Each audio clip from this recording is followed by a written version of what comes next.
No rank on her chest. No name on the roster. No photograph in any official archive. Yet when she walked past, a hardened Navy SEAL commander, 30 years of combat stitched into his posture, stopped, stood straight, and saluted her. Not because he had to. Because he chose to. And no one in that corridor dared ask why. This is not a story you'll find in textbooks or recruitment ads.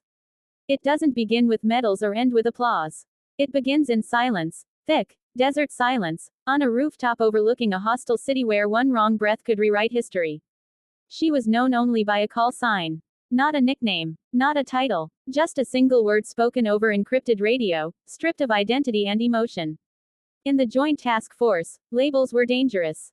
Names got people killed. She wasn't supposed to be there. Officially, women weren't embedded in that capacity. Not in that unit, not on that mission. But war doesn't care about policy, it cares about capability. And capability is exactly why she was flown in under darkness, attached quietly to an Army Special Operations element supporting a SEAL-led hunt for a high-value target. No announcement, no briefing introduction. She arrived the way shadows do, noticed only when they matter. Her rifle case bore no markings. Her uniform carried no patches. Even her boots were unremarkable. If you passed her in a hallway, you'd think she was logistics or intel support. That's how she wanted it. But the men who saw her work knew better. The first time anyone realized what she truly was came 3 hours into Overwatch. A SEAL sniper team had eyes on a compound. Thermal signatures moving. A possible courier. Wind conditions unstable. Distance extreme. The SEAL spotter hesitated. Just for a moment, calculating. Over comms came her voice. Calm. Controlled. Flat. Target confirmed. Window of 5 seconds. The SEAL team didn't argue. They trusted the math. They trusted the voice. One shot. No second round. No correction. The thermal went cold. Silence followed. Not the awkward kind, but the kind that comes when professionals recognize precision. That night, the mission continued. No one said anything. No congratulations. No questions. But after extraction, as helicopters churned dust into the dawn, a SEAL chief leaned toward another operator and muttered, "Who the hell was that?" No one answered. Because almost no one knew. Her journey didn't start in special operations. It didn't even start in combat arms. She grew up far from bases and barracks, far from salutes and flags. A quiet childhood. Rural. Disciplined. Marksmanship learned early. Not for sport, but for survival. When she enlisted, she didn't ask for glory. She asked for a job. The Army didn't know what to do with her at first. She excelled at ranges others struggled on. Wind calls that took instructors minutes, she solved in seconds. Ballistics weren't numbers to her, they were instinct. Still, the system had limits. So she was redirected. Intelligence. Surveillance. Support roles. She accepted every redirection without complaint. And then one day, a colonel from a classified program watched her shoot. He didn't say, "Impressive." He didn't say anything. He just handed her a card and told her to report to a different building, on a different base, at a different time, alone. That was the moment her name disappeared. What followed were years that don't officially exist. Training without insignia. Deployments without records. Missions that never happened. She learned patience the way others learn pain. She learned to breathe when everything screamed to move. She learned that the best sniper is the one nobody remembers. By the time she was attached to the SEAL Task Force, she didn't need recognition. But recognition found her anyway, because on the final night of that operation, everything went wrong.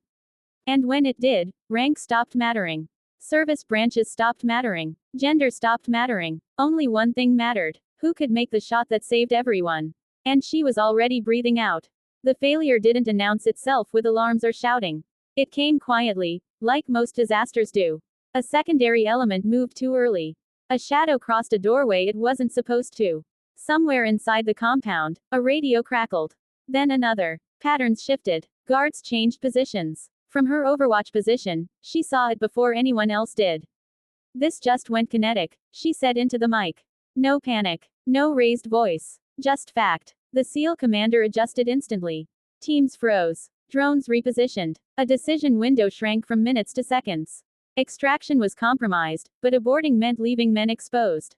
Her scope tracked movement across rooftops, alleyways, stairwells. She wasn't looking for one target, she was solving a problem. She began calling shots before they were needed. Third roof, left parapet. Shooter in 10. The shot came exactly when she said it would. Another guard moved. Another correction. Another round. Her rifle worked like punctuation, ending sentences before they were spoken. What the SEALs didn't know was how long this moment had been building. Her training wasn't traditional sniper school. It was layered, army marksmanship refined by intelligence tradecraft. She learned how people moved before they knew they were moving. She studied human behavior the way others studied maps.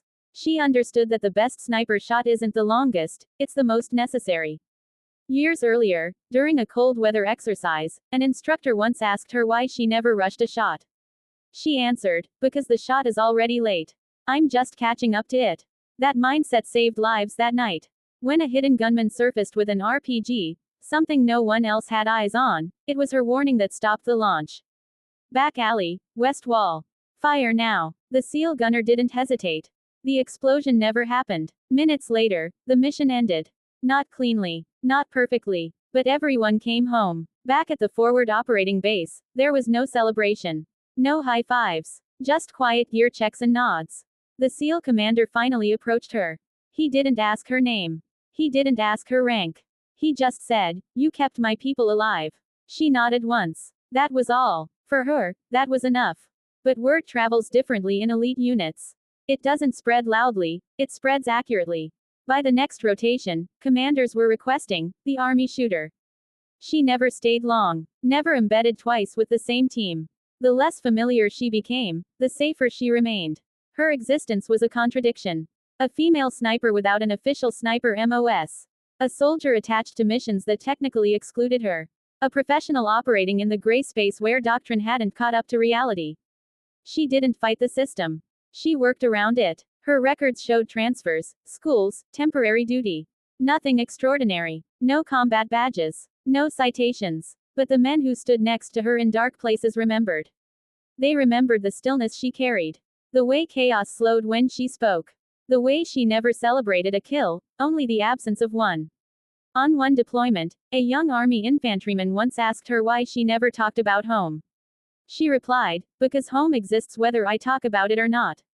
This doesn't. That was her truth. Years passed. Operations blurred. Faces changed. Technology evolved. But one thing remained constant. When something had to be done quietly and perfectly, someone would ask for her.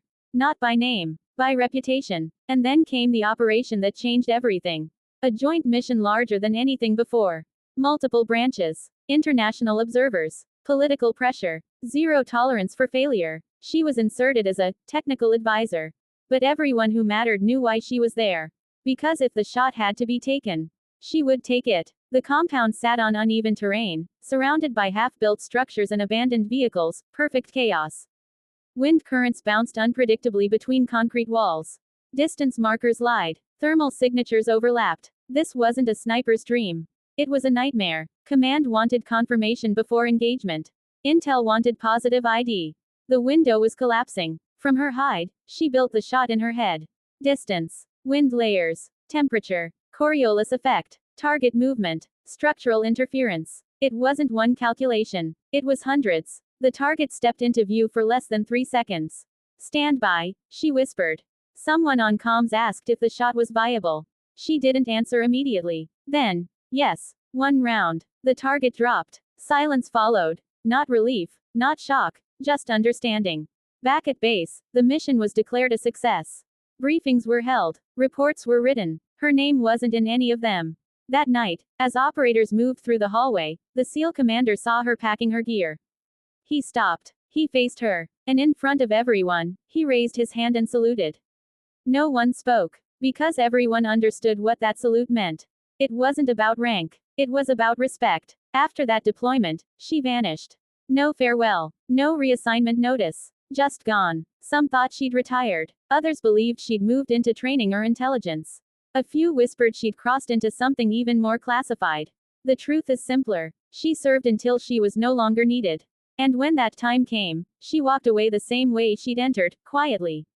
No memoir. No interviews. No documentaries. Because some stories aren't meant to be told loudly. They're meant to be carried. Today, recruits train with techniques she helped refine. Units operate with procedures she influenced. Lives are safer because of lessons she never took credit for. She doesn't attend reunions. But sometimes, when old teammates cross paths, someone will ask, "Do you remember her?" And everyone will nod. She never wanted statues or salutes. But she earned something better. She earned trust in the worst moments imaginable. Somewhere, right now, a young soldier is learning patience on a range. Somewhere, a sniper is choosing not to rush a shot. Somewhere, a commander is listening to a calm voice over comms and making the right call. That is her legacy. No rank, no name, yet respected by the best. And that is the real story of a sniper who proved that the battlefield doesn't care who you are. Only what you can do when it matters most. She never wanted statues or salutes. But she earned something better. She earned trust in the worst moments imaginable. Somewhere, right now, a young soldier is learning patience on a range. Somewhere, a sniper is choosing not to rush a shot. Somewhere, a commander is listening to a calm voice over comms and making the right call. That is her legacy. No rank, no name, yet respected by the best. And that is the real story of a sniper who proved that the battlefield doesn't care who you are. Only what you can do when it matters most.